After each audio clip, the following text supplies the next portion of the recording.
A secret investigation, a shocking suspect, and the moment the net closed in. And we were able to say on July 13th at 8:30 p.m., it's time to move in on Rex Heuermann. He helped crack one of America's most haunting serial killer mysteries. Were you surprised when they came to you and said Rex Heuermann is our prime suspect, that it was an architect working here in Manhattan? Now, former Police Commissioner Rodney Harrison is revealing what he really thinks about the man who terrorized Long Island for years.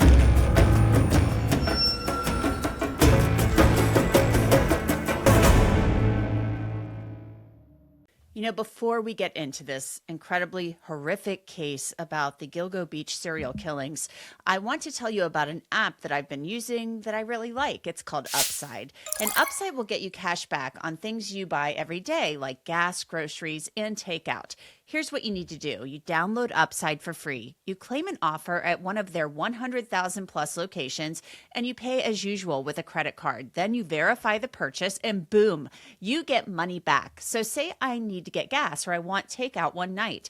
I'll search for Upside offers first. After I spend money, the money appears in my app, and then I can transfer that right into my bank account. Upside's frequent users earn an average of $254 back a year, which is amazing.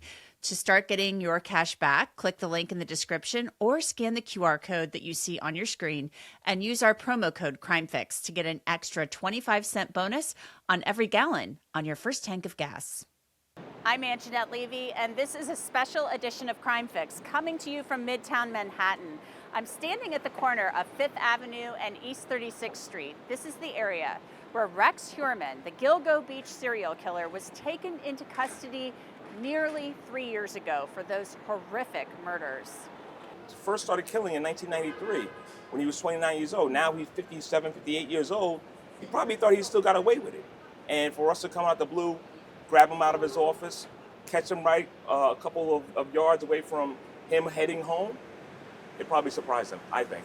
Former Suffolk County Police Commissioner Rodney Harrison helped form the Gilgo Beach Task Force, which led to Rex Heuermann being identified as the prime suspect in the murders. It was July 13th, 2023, when Heuermann was leaving work, as he usually did. He was walking down 5th Avenue near 36th Street when law enforcement moved in. Now, nearly 3 years later, Heuermann has pleaded guilty to the murders of 7 women. The first, Sandra Castilla, in November 1993.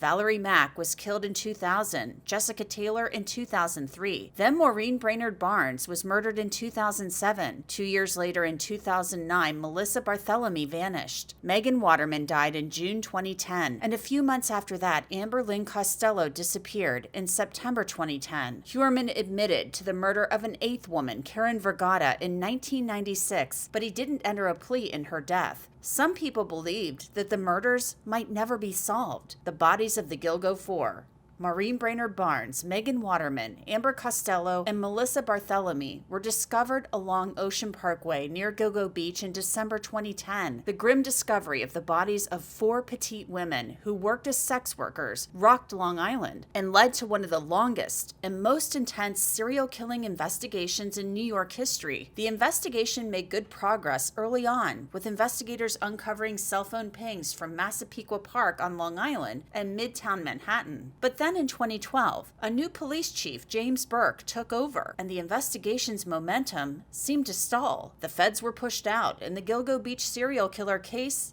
appeared to go cold. Then Rodney Harrison was named Suffolk County Police Commissioner in late 2021. At the same time, Ray Tierney won the Suffolk County DA's race, and the following year, the Gilgo Beach Task Force was born.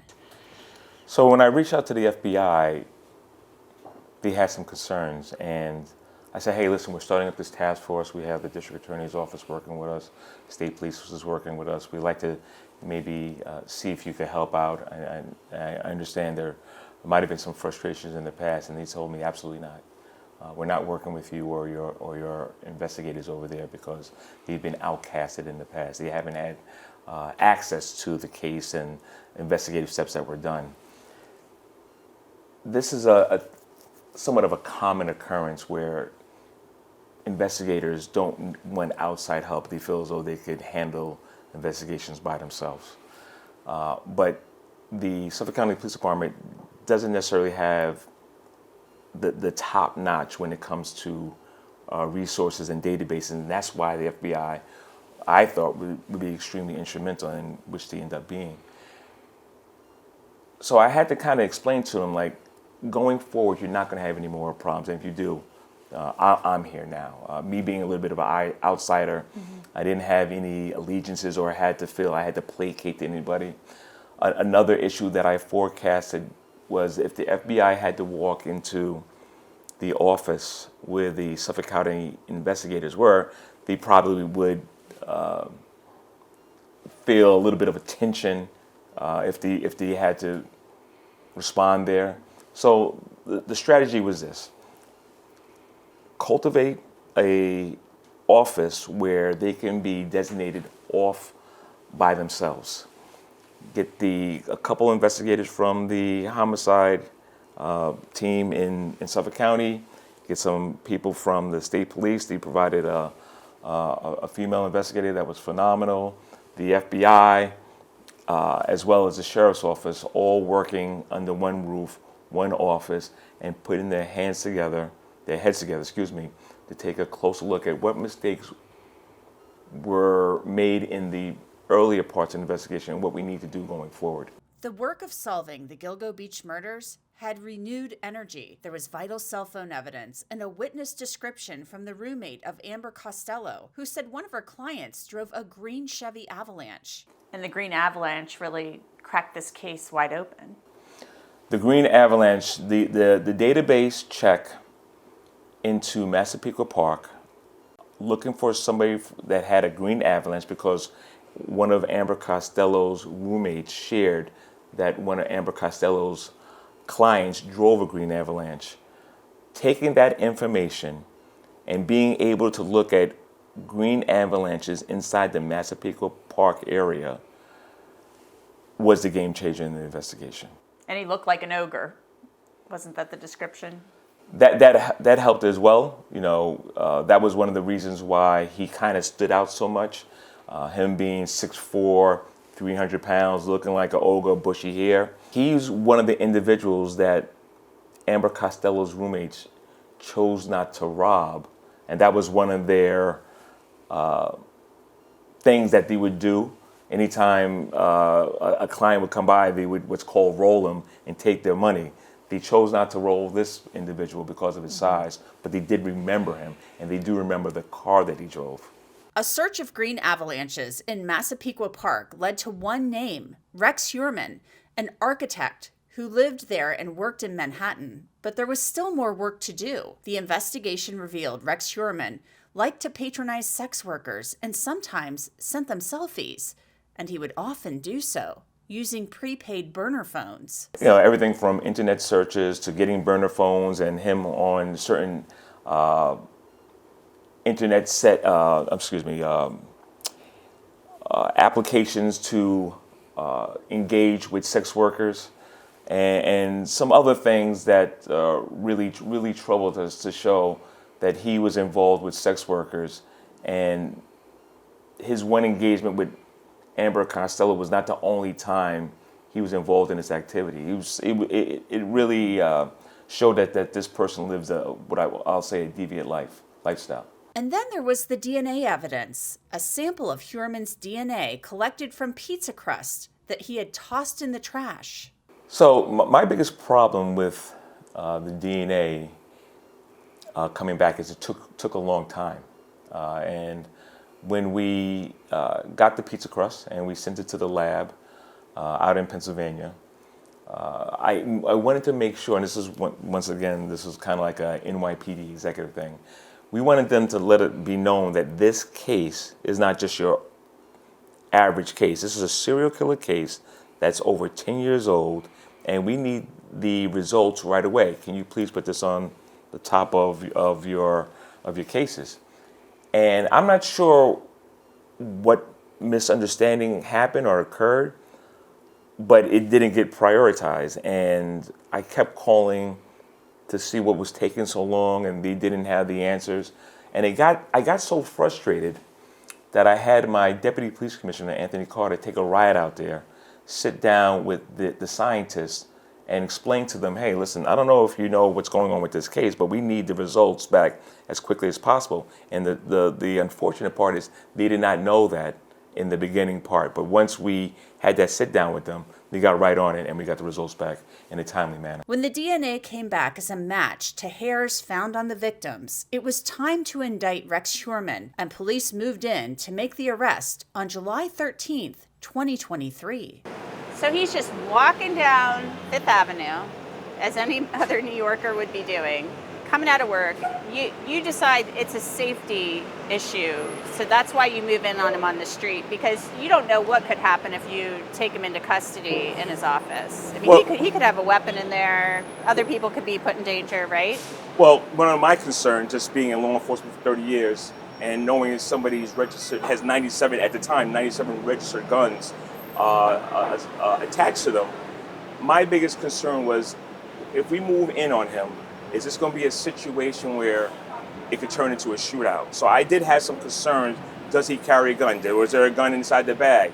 You know, he's a big guy. Is he going to push off and then start a big shootout? So there were some concerns, but talking to the men and women assigned to the task force, they thought this was the best strategy. Working with Ray Turney, making sure that, you know, we try to get an opportunity to talk to him, see if he'd be willing to share some information, is the reason why we locked him up here. And the strategy was to transport him back to Yaphank, Long Island, to see if he'd be willing to cooperate, but he didn't. Were you surprised that he didn't want to talk, that he lawyered up? I'm not sure if the word is surprise. I will say this, just knowing that he didn't want to say anything, that's kind of something that people that commit crimes do all the time. They just was called lawyered up. So him asking for a lawyer is not a big shock for me. Once again, his reaction was a little alarming. It raised my attention a little bit because, once again, if you're being accused for the deaths of the women from Ocean Parkway and the only response or reaction is, I want a lawyer, I don't know. I really, when I heard that information, it raised some concern. Rex Heuermann was booked on murder charges. Rodney, this is your first time here at the spot where Rex Heuermann was taken into custody almost 3 years ago. Yep. So what's it like to be standing here in the spot where, you know, your officers scooped him up? Well, listen, I don't have any necessarily feelings about being here right now. I just know that the men and women assigned to the task force really did a great job keeping tabs on his whereabouts, making sure we cultivated signs of evidence to attach him to the bodies that were discovered on Ocean Parkway, and then compliments to Ray Turney that was able to make a decision and pull the trigger in regards to the day of where and when we're going to place him under arrest. So it was a nice team effort of law enforcement officials out in Suffolk County that allowed this location to be the place where we got this horrible individual off the streets. Were you surprised when they came to you and said Rex Heuermann is our prime suspect, that it was an architect working here in Manhattan, that this was your guy, a guy who looks like just a family man going to work each day at his architectural firm? So serial killers come in all shapes and sizes.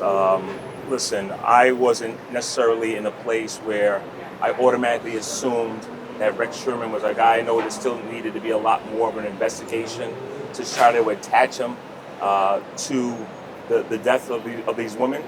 So, and this is a homicide investigation 101. Like, you don't get a suspect and automatically say, oh, well, this is our person. You have to now start building the case up and what can we do to attach him to the deaths. And it's either technology, it's scientists, it's cooperators. There's a lot of different roles of evidence that we had to put together to say, hey, listen, Rex Heuermann is our guy. But one thing I will say is this: even once we had him identified, we still continued an investigation and try to get people to cooperate from a host of different ways. And as the case started building, we started seeing some of his habits, and that kind of strengthened our situation of making him a person of interest. As the months wore on, Heuermann was charged with murdering more women: Maureen Brainerd Barnes, Sandra Castilla, Jessica Taylor, and Valerie Mack. For more than 2 years, At least publicly, Rex Heuermann maintained he didn't commit the murders despite overwhelming DNA evidence from hairs that linked him to the killings of 7 of the women. Then in April 2026, Heuermann changed his plea. Have you discussed this case with your attorney? Yes, I have. Have you had enough time to discuss this case with your attorney? Yes, I have. After discussions with your lawyer, you feel it's in your best interest to plead guilty rather than go to trial? Yes, Your Honor. The families of the victims were spared a trial and hearing the gruesome details about what happened to their mothers, daughters, and sisters. And I am the daughter of Megan Waterman, and on behalf of her and my aunt and all of our family back home, we do accept and we are very, very thankful for everything that they've done for us. Today, that long, painful journey brings us to this moment. Our mission, our promise to Maureen, is finally met with accountability. For Melissa's, Megan's, Amber's, Jessica's, Valerie's, Sandra's, and Karen's family, I stand with you in deep love and understanding. No one should ever have to walk this path, yet here we all are, connected by loss, by strength, and the unbreakable bond of our loved ones. The bond some of us has created has been one that is unique in a sense that it did not form from a previous friendship or blood. It was created by trying to pick up the pieces of our world that had shattered in tragedy. And I am so grateful for us. To every family out there still searching, still waiting, still holding on, please do not give up hope. Even when it feels impossible, even when the years pass and the silence grow heavy, keep going. Your loved ones matter. They are not forgotten, and one day answers can come. Finally, to Maureen, the promise I made to you so long ago was simple. Sorry. I would never stop searching for justice for you. Through every year, every setback, every unanswered question, I carried you with me, and I kept that promise. And today, it has been done. Justice has finally found its way to you. Your voice was never silenced, your story never forgotten, and your life will always mean more than the tragedy that took you. This moment is not the end, but a reminder that love endures, truth prevails, and hope never fades, because even in the darkest moments, justice will find its way. DA Ray Tierney hinted that there was even more evidence than the public had not known about previously. Division, we recovered a Bounty paper towel off of the crime scene of Megan Waterman.